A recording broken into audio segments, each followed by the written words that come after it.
معزز سامعین کرام، آپ سن رہے ہیں پیارے اردو چینل پر پروفیسر ڈاکٹر اشتیاق احمد کی کتاب پنجاب کا بٹوارہ 1947، ایک المیہ ہزار داستانیں، باب نمبر 20، مشرقی پنجاب کی خود مختار ریاستیں۔ سب ہیڈنگ شیخ محمد فاروق۔ میری شیخ محمد فاروق سے ملاقات 13 دسمبر 2004 کو راج گڑھ کے دورے میں ہوئی تھی۔ انہوں نے مجھے اپنی سلطان پور لودھی سے نقل مکانی کی یہ تفصیل بتائی۔ میں، میری والدہ اور بہنیں سلطان پور لودھی میں رہتے تھے۔ میرے والد کا انتقال ہو چکا تھا، اس لیے گھر میں کوئی جوان مرد نہیں تھا۔ جب فسادات کا آغاز ہوا تو میرے والد کا ایک سکھ دوست سانتا سنگھ ہماری مدد کو آیا۔ ہم مہاجر کیمپ کے لیے روانہ ہوئے۔ میں اس کے کندھوں پر سوار تھا، جبکہ میری ماں اور بہنیں پیچھے پیچھے چل رہی تھیں۔ اچانک ہمیں سکھوں نے گھیر لیا۔ یہ لوگ مجھے اور میری ماں کو قتل کرنا اور میری بہنوں کو ساتھ لے جانا چاہتے تھے۔ سانتا سنگھ نے انہیں للکار کر کہا، تم لوگوں کو پہلے میری لاش سے گزرنا پڑے گا۔ یہ لوگ میرے اہل خانہ جیسے ہیں۔ کیا گروؤں نے تمہیں یہی درس دیا ہے؟ یہ سن کر جتھے میں سے ایک معمر سکھ آگے آیا اور سانتا سنگھ کے سامنے کھڑا ہو کر بولا، اس سکھ کو اپنا وعدہ پورا کرنے دو، اس مسلمان خاندان کی بے حرمتی مت کرو۔ چنانچہ وہ ہجوم منتشر ہو گیا۔ سب ہیڈنگ پاکستان سے کپورتھلا کے لیے خط۔ میں نے قبل ازیں کتاب میں بتایا ہے کہ ہوشیارپور کے دورے میں ڈسٹرکٹ کانگریس کمیٹی کے جنرل سیکرٹری مسٹر رنجیش ٹنڈن ہمیں اپنے گھر لے گئے۔ ان کی اہلیہ نے مجھے یہ کہانی سنائی تھی۔ میرا آبائی شہر کپورتھلا ہے۔ میرے والد کے کئی دوست مسلمان تھے۔ وہ سب 1947 میں یہاں سے چلے گئے۔ ایک روز پاکستان سے میرے والد کے نام ایک خط اور منی آرڈر آیا۔ یہ ان کے ایک پرانے مسلمان دوست کی طرف سے تھا۔ وہ میرے والد کے بھائی جیسا تھا۔ تقسیم کے بعد اسے پاکستان جانا پڑا۔ اس نے میرے والد سے کچھ پیسے ادھار لیے تھے جو وہ اس وقت واپس نہ کر سکا۔ خط میں اس نے میرے والد کو بتایا کہ وہ بستر مرگ پر تھا اور کسی بھی وقت اس کی موت واقع ہو سکتی تھی۔ پاکستان میں اسے نہایت مشکل وقت گزارنا پڑا، اس لیے وہ کافی عرصے تک قرضہ اتارنے کے قابل نہ ہو سکا، لیکن اب وہ رقم لوٹا رہا تھا۔ اس نے کہا کہ امید ہے میرے والد اس تاخیر پر اسے معاف کر دیں گے۔ خط پڑھ کر والد صاحب رونا شروع ہو گئے اور جواب لکھا کہ ادھار کی رقم اتنی اہم نہیں اور مجھے تو اب یہ یاد بھی نہیں تھی۔ وہ اتنے عرصے کے بعد اپنے دوست کی خبر ملنے پر خوش تھے، لیکن اس بات کا انہیں دکھ تھا کہ وہ آخری وقت میں اس کے پاس نہیں تھے۔ سب ہیڈنگ فرید کوٹ ریاست۔ فرید کوٹ کی کل آبادی 1,99,283 تھی، جس میں سے سکھوں کی آبادی 1,15,070 یعنی 57.5% تھی، جبکہ مسلمانوں کی آبادی 61,352 اور ہندوؤں کی تعداد بشمول شیڈول کاسٹ صرف 21,799 تھی۔ مہاراجہ فرید کوٹ بہت عرصہ پہلے اکالیوں کا حامی بن چکا تھا اور فرید کوٹ کے فوجی لاہور کے نواحی علاقے راج گڑھ میں مسلمانوں پر حملے میں ملوث تھے۔ فوج اور پولیس نے شہری اور دیہی دونوں علاقوں میں کئی مسلمانوں کو نشانہ بنایا۔ فرید کوٹ شہر سے مسلمانوں کی بے دخلی کے عمل کی مہاراجہ نے خود نگرانی کی۔ انہیں زیادہ سامان ساتھ لے جانے کی اجازت نہیں تھی۔ فرید کوٹ سے مسلمانوں کی یہ بے دخلی کی مختلف کہانیاں سنائی جاتی ہیں۔ فرید کوٹ سے مسلمانوں کی بے دخلی کی مختلف کہانیاں سنائی جاتی ہیں۔ ایک کہانی ہارون سلیم بھٹی کی دادی سناتی ہیں کہ مہاراجہ کی ماں نے اسے مسلمانوں کے خلاف طاقت کے استعمال سے منع کیا تھا، کیونکہ ریاستی فوج اور مہاراجہ کے حفاظتی دستے میں کئی مسلمان شامل تھے، اس لیے اخلاقی طور پر وہ پابند تھا کہ مسلم کمیونٹی کو کوئی نقصان نہ پہنچائے۔ چنانچہ مہاراجا نے مسلمانوں کو حفاظتی دستے کے ساتھ حسینی والا ہیڈ ورکس تک پہنچا دیا، جہاں سے انہوں نے پاکستان کی سرحد پار کی۔ ایک اور داستان مجھے حسن دین نے سنائی۔ سب ہیڈنگ: حسن دین۔ ہم فرید کوٹ شہر کے چھوٹے کاشتکار تھے۔ ہماری زمین شہر سے باہر تھی۔ سکھوں نے اگست میں مسلمانوں پر مظالم ڈھانا شروع کیے۔ مسلمانوں کو بتایا گیا کہ مہاراجا نے ان کی بے دخلی کا حکم دیا تھا۔ فرید کوٹ کی فوج ہمارے ساتھ کچھ فاصلے تک گئی اور پھر واپس آ گئی۔ ہمارے ساتھ ہزاروں افراد سفر کر رہے تھے۔ بوڑھے افراد چھکڑوں پر اور کچھ سائیکل پر سوار تھے۔ میں نے یہ بھی دیکھا کہ کہیں کہیں بوڑھے اور کمزور افراد کو آگے لے جانا مشکل ہو گیا اور انہیں پیچھے چھوڑ دیا گیا۔ کئی معمر افراد نے خود اپنے رشتہ داروں کو کہا کہ انہیں چھوڑ کر آپ پاکستان جلد از جلد پہنچنے کی کوشش کریں۔ دراصل انہوں نے محسوس کر لیا تھا کہ وہ اپنے خاندانوں پر بوجھ تھے، اور ایک سچے مسلمان کی حیثیت سے وہ صرف اللہ پر یقین رکھتے ہوئے مشکل حالات کے لیے تیار ہو گئے۔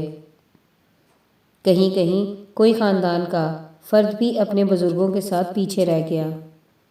کیونکہ یہ ایک بڑا قافلہ تھا، اس لیے مجھے پتہ نہیں کہ ایسے افراد کے ساتھ کیا ہوا۔ جیسے ہی ہم انگریز حکومت کی حدود میں پہنچے، یقیناً یہ تحصیل فیروز پور کا علاقہ تھا، تو ہم پر کئی قسم کے ہتھیاروں سے مسلح سکھ جتھوں نے حملہ کر دیا۔ یہ لوگ نعرے بھی لگا رہے تھے۔ لوگ حملے کے بعد ادھر ادھر بھاگنے لگے۔ میرے والد نے میرا ہاتھ تھام رکھا تھا، جبکہ والدہ نے 6 ماہ کی میری چھوٹی بہن کو اٹھا رکھا تھا۔ میرا بڑا بھائی اور بہن بھی ماں کے ساتھ تھے۔ گھڑ سوار ایک سکھ نے میرے والد کے سینے پر نیزہ مارا تو وہ چیخ مار کر گر پڑے۔ میں خوف سے رونے لگا تو وہ سکھ وہاں سے چلا گیا۔ ایک اور سکھ میری طرف آیا، لیکن جب اس نے مجھے باپ کے ساتھ چمٹے دیکھا تو وہ بھی جھجک کر چلا گیا۔ پتہ نہیں اس کے ذہن میں کیا آیا، لیکن بہرحال وہ مجھے قتل نہیں کرنا چاہتا تھا۔ ہر طرف لاشیں بکھری پڑی تھیں۔ صرف کچھ بچوں کی جان بخشی کر دی گئی۔ کچھ معمر عورتوں کو بھی چھوڑ دیا گیا، جبکہ جوان خواتین وہ ساتھ لے گئے۔ میری ماں اور بہن کو مار ڈالا گیا۔ انہیں گولیوں کا نشانہ بنایا گیا۔ مجھے آج تک پتہ نہیں چلا کہ میرے بڑے بھائی کے ساتھ کیا ہوا تھا۔ کئی ہزار افراد میں سے محض چند سو مسلمان کھیتوں میں چھپ کر جان بچا سکے۔ فیروز پور میں خوش قسمتی سے ہماری ملاقات ایک انگریز افسر کی سربراہی میں فوجی دستے سے ہو گئی۔ اس میں شامل مسلمان فوجیوں نے ہماری مدد کی۔ قصور پہنچنے میں ہمیں کئی روز لگے، جہاں عیسائی رضاکاروں نے ہمیں طبی امداد فراہم کی۔ میں قصور مہاجر کیمپ میں کئی روز تک مقیم رہا۔ وہاں کی حالت کافی دیگر گوں تھی، لیکن اب ہم پاکستان میں تھے اور محفوظ تھے۔ مجھ جیسے بے آسرا بچوں کو کچھ خدا ترس انسانوں نے سنبھالا اور کھانے پینے کو دیا۔ مقامی مولویوں نے بھی جو کچھ بن پڑا ہماری مدد کی۔ پھر ایک روز میرے ماموں نے مجھے تلاش کر لیا۔ وہ لاہور میں سول سیکریٹریٹ میں ملازم تھے۔ ان کی کوئی اولاد نہیں تھی، چنانچہ انہوں نے مجھے گود لے لیا اور اپنا بیٹا بنا لیا۔ زندگی میرے لیے نہایت تکلیف دہ اور جدوجہد والی ثابت ہوئی۔ میں اپنے ماں باپ کو آج بھی یاد کرتا ہوں۔ اب میری اپنی اولاد ہے، لیکن میرے پرانے زخم آج بھی تازہ ہیں۔ قبل ازیں خان بہادر ملک خدا بخش کا تقسیم پنجاب سے پہلے کے مشرقی اضلاع کے حالات کے حوالے سے ذکر کیا گیا تھا۔ انہوں نے اس دور میں سکھ ریاستوں کا بھی دورہ کیا ہے۔ اس بارے میں وہ لکھتے ہیں: سب ہیڈنگ: پٹیالہ۔ 1 ستمبر 1947 کو پٹیالہ شہر میں 48 گھنٹے کا کرفیو نافذ کیا گیا، جس کے دوران سکھوں نے مسلمانوں کا قتل عام شروع کر دیا۔ کہا جاتا ہے کہ مہاراجا نے مسلمان عمائدین کو طلب کر کے کہا کہ شہر کے 3 اطراف میں پناہ کیمپ قائم کیا جا چکا ہے، جس کی حفاظت مسلمان سپاہیوں کے سپرد ہوگی۔ چنانچہ مسلمان کیمپوں کی طرف چلے گئے۔ اس دوران مسلمان اور سکھ سپاہیوں میں تصادم ہو گیا، جس کا نتیجہ مسلمانوں کی ہزیمت کی صورت میں نکلا۔ اس کے بعد مسلمانوں کا بے دریغ قتل عام کیا گیا۔ سینکڑوں مسلمان خواتین کو برہنہ شہر کی سڑکوں پر گھمایا گیا اور سکھوں سے کہا گیا کہ وہ جسے چاہیں اپنے لیے پسند کر لیں۔ میرے پاس وہ الفاظ نہیں جن سے میں خواتین کی شرمناک انداز میں بے حرمتی اور ان کی چھاتیاں کاٹنے کا ذکر کروں۔ سرہند شریف میں ملحقہ دیہات سے 30,000 مسلمانوں کو جمع کیا گیا۔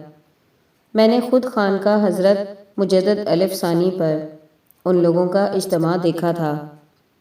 کہا جاتا ہے کہ مہاراجہ پٹیالہ نے اعلان کیا تھا کہ اگر مسلمان ننکانہ صاحب کو نقصان نہیں پہنچاتے تو خانقاہ کو بھی نہیں چھیڑا جائے گا، لیکن اگر ننکانہ صاحب پر مسلمانوں نے حملہ کیا تو وہی سلوک خانقاہ مجدد الف ثانی کے ساتھ بھی کیا جائے گا۔ پٹیالہ ریاست میں مسلمانوں کا بھاری جانی اور مالی نقصان ہوا۔ دراصل امبالہ، لدھیانہ اور کرنال میں مسلمانوں کے ساتھ جو ہوا اس کے ذمہ دار بھی پٹیالہ ریاست کے لوگ تھے۔ Sub heading Nabha. میں نے وزیر اعظم نابھا سے رابطہ کیا، جنہوں نے کمال مہربانی کا مظاہرہ کرتے ہوئے مجھے 15,000 مسلمانوں کی حفاظت کا یقین دلایا۔ تاہم انہوں نے ان مسلمانوں کے جلد از جلد انخلاء پر زور دیا۔ انہوں نے مجھے لکھا کہ میں ڈی ایس پی سردار جندر سنگھ کو آپ کے پاس بھیج رہا ہوں تاکہ وہ ذاتی طور پر تمام صورتحال سے آگاہ کرے۔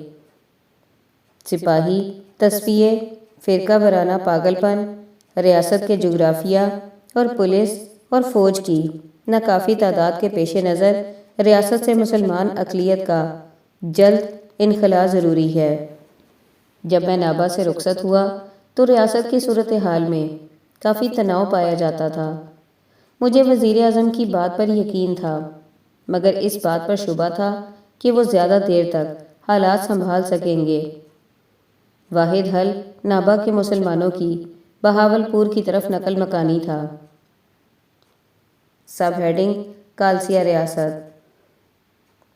کالسیا ایک ننھی ریاست تھی جس کی کل آبادی 67,393 نفوس پر مشتمل تھی، جس میں سے 25,049 یعنی 37% تعداد کے ساتھ مسلمان اکثریت میں تھے۔ ملک خدا بخش لکھتے ہیں کہ لگتا ہے کہ مسلمانوں کی نسل کشی میں کالسیا ریاست پٹیالہ کا مقابلہ کر رہی تھی، لیکن ریاست کے جغرافیہ کی وجہ سے مسلمان فرار ہو کر امبالہ چلے گئے، اور میرے خیال میں یہاں جانی نقصان پٹیالہ جتنا نہیں ہوا۔ میں نے ڈیرہ بسی کالسیا کے مسلمانوں کو بخیریت مبارک پور کیمپ تک پہنچایا۔ سب ہیڈنگ نال گڑھ۔ نال گڑھ کالسیا سے بھی چھوٹی ایک پہاڑی ریاست تھی۔ کل آبادی 52,780 تھی۔ مسلمانوں کی تعداد 6,862 یا 13% تھی۔ خان بہادر ملک خدا بخش نے لکھا ہے کہ امبالہ کے MLA سید غلام بھیک نارن کے نام مسترب ٹیلی گراموں سے پتہ چلا کہ ریاست میں مسلمانوں کو ذبح کیا جا رہا تھا۔ میں نے ریاست کے مہاراجہ کو تار بھجوائی، جنہیں میں ذاتی طور پر جانتا تھا، کہ مسلمانوں کی زندگی اور حرمت کا تحفظ یقینی بنایا جائے۔ مجھے ان کی جوابی تار موصول ہوئی کہ وہ ہر ممکن کوشش کریں گے۔ اس کے باوجود ریاست میں مسلمانوں کے قتل عام کی اطلاعات ملتی رہیں۔ سب ہیڈنگ ریاست جن کے چیف جسٹس خان بہادر عبدالعزیز۔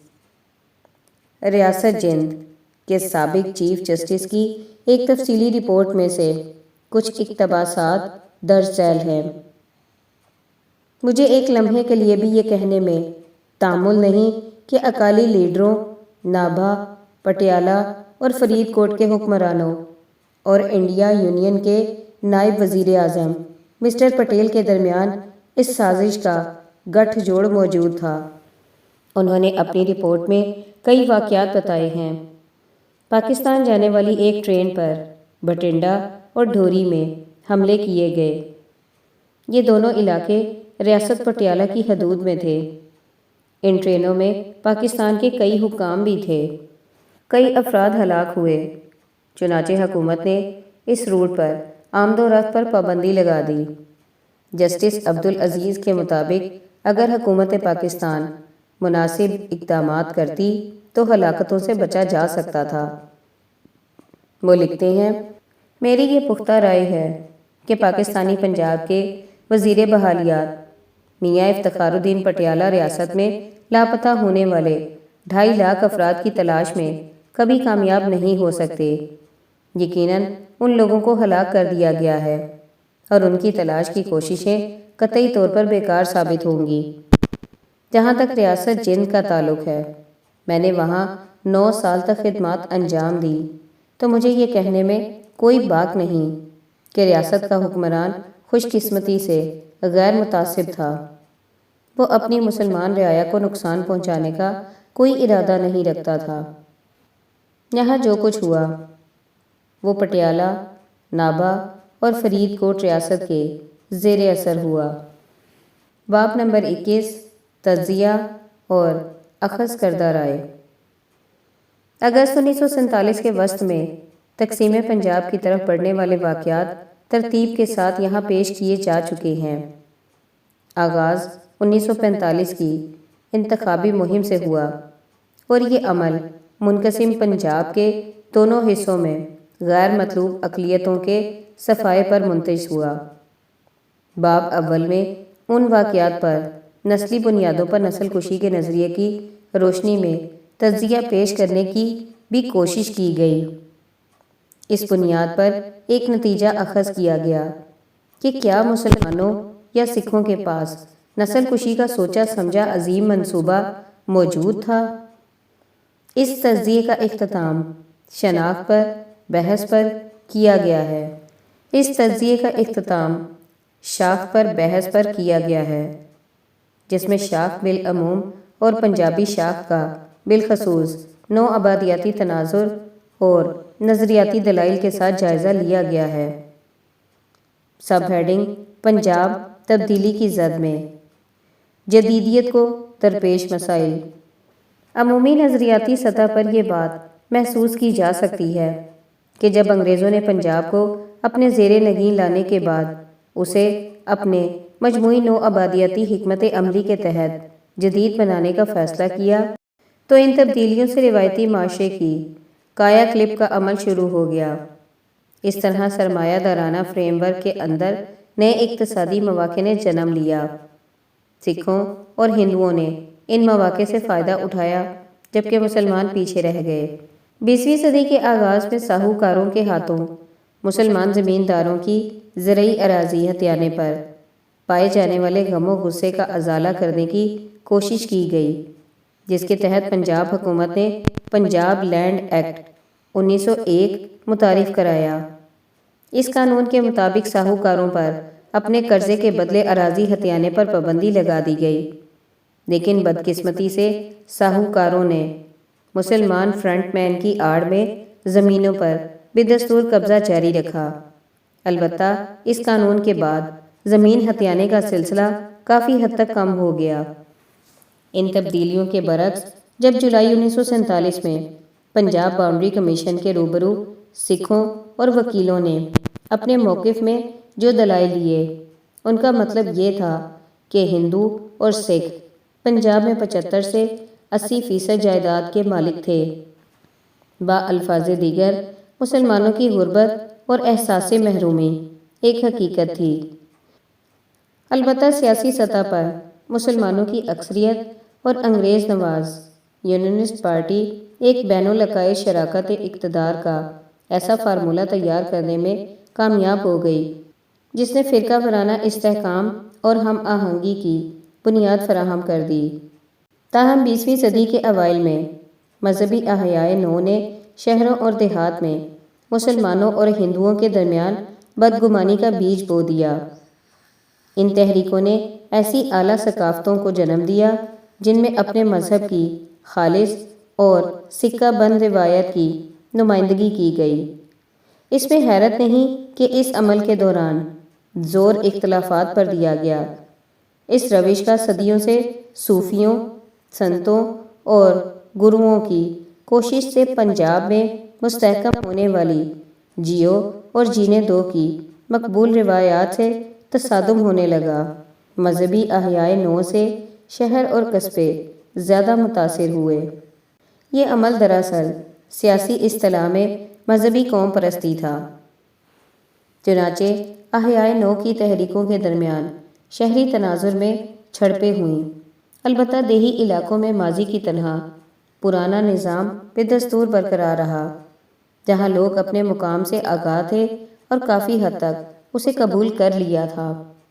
یہ گویا ایک جامع معاشرہ تھا جس میں سماجی تفاوت اور عدم مساوات کے رویوں کے ساتھ پرامن تعلقات بھی برقرار رہے۔ روایتی اقدار اور عقائد نے ایک ایسے رویے کی حوصلہ افزائی کی جس کے تحت لوگوں نے اسٹیٹس کو اپنی قسمت اور ناقابل تبدیل چیز کے طور پر قبول کر لیا۔ طویل ماضی نے جاری صورتحال کی اثر پذیری ثابت کر دی تھی۔ رنگیلا رسول کے عنوان سے کتابچے کی اشاعت، علم دین کے ہاتھوں پبلشر راج پال کا قتل اور پھر علم دین کی 1929 میں پھانسی معاشرے کے ان مسائل کی نشاندہی کرتی تھی جن کا سامنا ہونے والا تھا۔ اظہار کی آزادی صدیوں پرانے تعلقات اور عقائد کو تہ و بالا کر رہی تھی۔ چند برس بعد شہید گنج مسجد گردوارہ تنازع 1935 میں رونما ہوا، جس سے مذہب اور مذہبی شناخت کی بنیاد پر لوگوں کو متحرک کرنے کی صلاحیت آشکار ہو گئی۔ ملتان، راولپنڈی اور بعض دیگر شہری علاقوں میں کچھ فرقہ وارانہ فسادات دیکھنے میں آئے، لیکن مجموعی طور پر پنجاب یونینسٹ پارٹی کی قیادت میں صوبہ بدستور پرامن رہا۔ مارچ 1940 میں مسلمانوں کے الگ وطن کے مطالبے پر مبنی مسلم لیگ کی قرارداد کی منظوری سے روایتی استحکام اور فرقہ وارانہ ہم آہنگی کو یقینی طور پر بڑا دھچکا لگا۔ ہندو اور سکھ پریس نے اسے قرارداد پاکستان قرار دیا۔ سکھوں نے مذہبی بنیاد پر پنجاب کی تقسیم کا مطالبہ کر کے اپنا رد عمل ظاہر کیا۔ اس طرح پنجاب کے تناظر میں تقسیم کی بنیادی منطق سادہ مگر دھماکہ خیز فارمولے سے عبارت تھی، یعنی اگر مسلمان ہندوستان کی تقسیم سے اپنی الگ ریاست حاصل کرتے ہیں تو سکھ بھی پنجاب میں ایسا چاہتے ہیں۔ اس بات کے شواہد موجود ہیں کہ اکالی سکھوں نے اگرچہ سکھوں کی خود مختار ریاستوں میں اپنی لابنگ شروع کر دی۔ اس بات کے شواہد موجود ہیں کہ اکالی سکھوں نے اگرچہ سکھوں کی خود مختار ریاستوں میں اپنی لابنگ شروع کر دی تھی، اس کے باوجود سکھوں کے پاس کوئی عظیم تر منصوبہ نہیں تھا۔ اس کے علاوہ 1940 کے عشرے کے شروع تک کسی کو اندازہ نہیں تھا کہ تقسیم کے کیا نتائج و عواقب ظاہر ہوں گے۔ یہ بات بھی اظہر من الشمس تھی کہ مسلم لیگ پنجاب کے مسلمانوں جو اب تک یونینسٹ پارٹی کے حامی تھے کی حمایت حاصل کیے بغیر اپنے مقصد میں کامیاب نہیں ہو سکتی تھی۔ قرارداد لاہور کی منظوری بالخصوص دسمبر 1942 میں سر سکندر حیات کے انتقال کے بعد یونینسٹ پارٹی کے اندر قیادت کی کشمکش شروع ہو گئی۔ سر خضر ٹوانا جاگیرداروں کی حمایت برقرار نہ رکھ سکے جو ایک ایک کر کے مسلم لیگ میں شامل ہو رہے تھے۔ اس کے باوجود اس مرحلے پر ہندوستان یا پنجاب کی تقسیم کا کوئی نقشہ واضح نہیں ہوا تھا، کیونکہ انگریزوں نے ابھی تک اپنی رخصتی یا ہندوستان والوں کو انتقال اقتدار کا دو ٹوک اعلان نہیں کیا تھا۔ اس بات میں کوئی شک نہیں کہ دوسری جنگ عظیم کے بعد جن سیاسی سرگرمیوں میں تیزی آئی وہ اس اندازے کی بنیاد پر مبنی تھی کہ انگریز فوری طور پر ہندوستان والوں کو اقتدار منتقل کرنے کے لیے تیار تھے۔ لندن میں حکومت کی تبدیلی سے لیبر پارٹی اقتدار میں آئی، جس سے صوبائی اسمبلیوں اور آئین ساز اسمبلی کے انتخابات کا ارادہ ظاہر کیا گیا۔ تمام عملی مقاصد کے لیے انتخابی نتائج کو اس ریفرنڈم کے طور پر لیا جانے لگا کہ کیا ہندوستان متحد رہے یا اسے تقسیم ہونا چاہیے۔ اس مرحلے پر بنگال اور پنجاب کی تقسیم کو زیادہ اہمیت نہیں دی گئی۔